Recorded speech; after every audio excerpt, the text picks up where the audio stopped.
2022 और 23 में दो सबसे बड़ी मूवी आने वाली है। एक राम जी के व्यक्तित्व के ऊपर है, जिसे आदि पुरुष मूवी आ रही है, और दूसरी उनके बनाए हुए पुल के ऊपर है, जो राम सेतु मूवी आ रही है।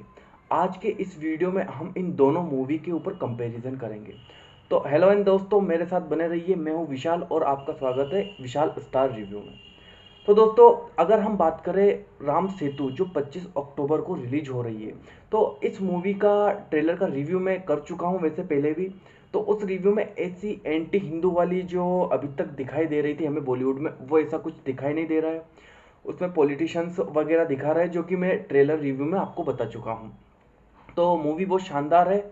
और इस तरीके से अगर हम देखें आदि पुरुष को, तो आदि पुरुष में क्या है कि लोगों को ये पसंद ना आने का कारण ये है कि उसका एक तो वीएफएक्स ऐसा लग रहा है जैसे कि एनिमेटेड मूवी हो, ना कि वो एक रियल मूवी लग रही है। और दूसरा उनका जो कॉस्ट्यूम है, जिसमें प्रभास को दिखाया जा रहा है, तो कॉस्ट्यूम में लेदर उनको पहनाया गया है, जो भी लोगों को पसंद नहीं आ रहा है। और अगर राम सेतु को हम देखें, तो राम सेतु में प्योर बस उसके ऊपर जो एक स्टडी है वो की जा रही है। और इसमें बहुत सारे पॉलिटिशियंस जो है वो भी शामिल हुए हैं, लेकिन आदि पुरुष का ऐसा नहीं है। वहीं हनुमान जी के जो कैरेक्टर है, उस कैरेक्टर को लेकर भी लोगों ने मतलब बहुत कमेंट किए हैं। कि उस कमेंट में क्या किया है कि उनकी मूछें गायब है और दाढ़ी है, तो इस तरीके से जैसे कि मोमेडियन की रहती है। अब वैसे भी हिंदू और मुस्लिम का जो विवाद है वो बहुत ज़्यादा अभी करंट में भड़क रहा है। इस चीज़ को लेकर बहुत ज़्यादा लोग जो है वो भड़क चुके हैं। अब लोगों का यही कहना है कि श्री राम कब मूछ रखते थे, क्योंकि सबसे बड़ी जो बात है वो ये है कि इससे पहले जो रामानंद सागर की रामायण थी वो लोग देख चुके हैं। और उसमें श्री राम का जो किरदार है, उनको कितने सौम्य रूप में दर्शाया गया है, ये भी लोग ने देखा। और वहीं रावण की अगर बात करें, तो प्रखंड और वेदों का ज्ञाता रावण, उसको किस तरीके से प्रदर्शित किया गया है उस रामायण में, तो लोगों के मन में कहीं ना कहीं वो भाव जो है वो अभी तक निकल नहीं पा रहे। और उनके मन में कैरेक्टर भी वही जम गए।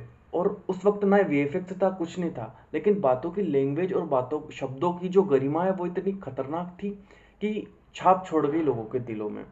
अब इसी चीज को अगर आदि पुरुष में हम देखें तो उसका पूरा अपोजिट है।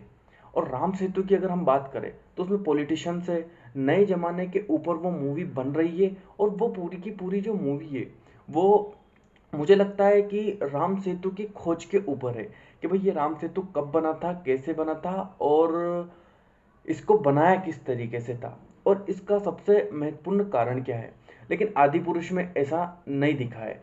ट्रेजर आते ही लोग भड़क गए हैं। और वहीं जैसे सैफ अली खान को रावण के रूप में दिखाया है, तो रावण एक जनेऊधारी था, लेकिन इसमें ऐसा कुछ नया दिखा के, और उसका जो पुष्पक विमान था, उस पुष्पक विमान की बजाय एक चमगादड़ जैसा कोई एनिमेटेड कोई रहता है पक्षी, उसके ऊपर उसको बिठा दिया। और एक जो सीन आता है टीजर में, जिसमें सीता माता और श्री राम का एक जो मिलते हैं, तब एक रहता है थोड़ा सा मिलता है, वो इस तरीके से दिखाया जा रहा था जैसे कोई बॉलीवुड की कोई मूवी हो, रोमांटिक मूवी। अब ये श्री राम का कैरेक्टर है, सीता माता का कैरेक्टर है, और ये दोनों ही हमारे वेद शास्त्र की तरह, हमारे भगवान की तरह हम इन्हें बहुत ज़्यादा पूजते हैं। और हमारे ये भगवान हैं जो हिंदू लोग हैं उनके। तो इस तरीके से हमारे देवी देवता को आपने जिस तरीके से दिखाया रोमांटिक मूड में, ये नहीं दिखाना चाहिए।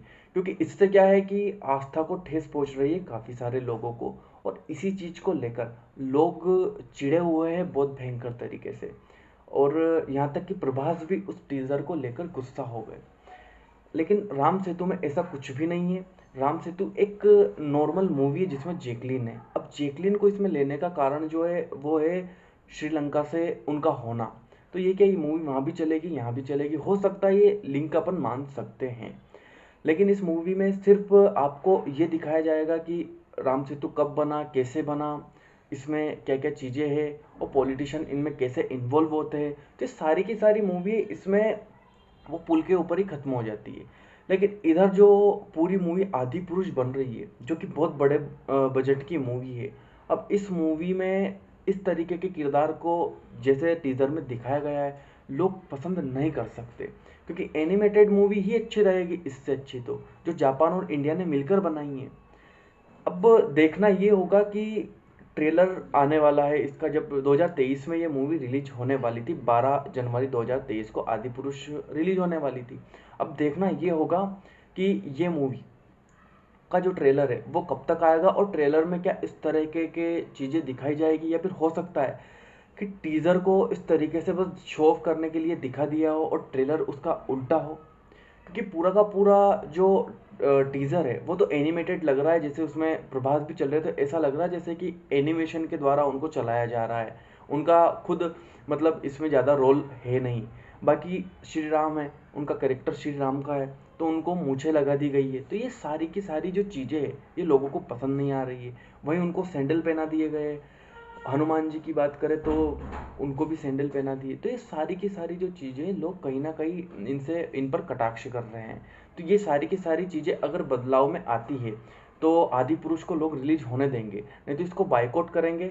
इसको बैन करने की मांग तो खैर लोग कर ही रहे हैं। अब ट्रेलर आने के बाद ही वो तो पता चलेगा कि किस तरीके की ये मूवी होने वाली है और इसका बेसिक सा सिद्धांत क्या है। कुछ लोग इसको बॉलीवुड और साउथ से कंपेयर करने लगे हैं, कुछ लोग क्या कुछ लोग क्या। तो ये सारी की सारी जो चीज़ें हैं ये सारी की सारी बदल जाएगी अगर ट्रेलर आने के बाद उसमें कुछ बदलाव हुए। खैर इतने बड़े बजट की मूवी, इतना वीएफएक्स, इतनी जल्दी इतना बदलाव कर नहीं सकते। तो कितना टाइम हो सकता है कि रिलीज डेट जो है वो टाल दे। खैर जो भी हो, वो तो मूवी आने के बाद, ट्रेलर आने के बाद पता चल जाएगा और लोगों के रिएक्शन भी तभी पता चलेंगे। बाकी राम सेतु की बात करें तो वो ट्रेलर के हिसाब से प्योर दिख रही है कि लोग उसके समर्थन में हैं। और 25 अक्टूबर को ये रिलीज हो रही है, तो आप थिएटर में जाकर राम सेतु जरूर देखें। और आदि पुरुष हो सकता है उसकी डेट डिले हो जाए, तब तक और भी मूवी आ रही है, उन्हें देखकर एंजॉय करें। तो ठीक है, वीडियो अच्छा लगे तो वीडियो को लाइक शेयर और चैनल को प्लीज़ सब्सक्राइब ज़रूर करें।